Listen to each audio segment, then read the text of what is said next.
Working with HTML templates in Angular often involves dynamically including or excluding elements based on the application state.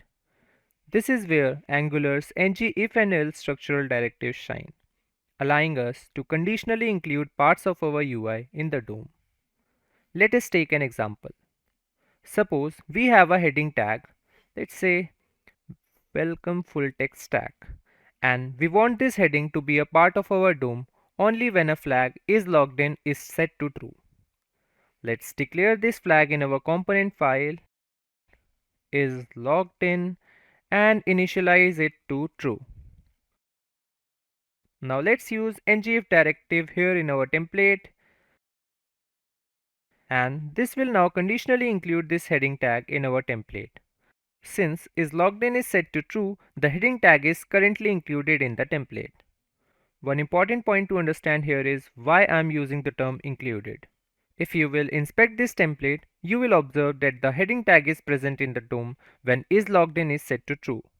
But watch what happens when I go to our component and set is logged in to as false this time. Now the heading tag is not visible, but it's just not hidden from the UI, it's actually excluded from the DOM. See, it's no longer here in the developer tools inspection.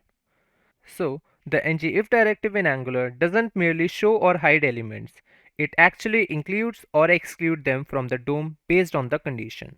This distinction is important for performance and behavior, especially in the complex applications. And now that we understand how ngIf works, let's explore its counterpart, the else clause.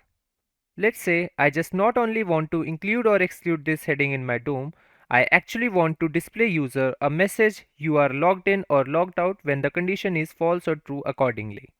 So let's create a div tag here and insert a paragraph tag with the message you are currently logged out.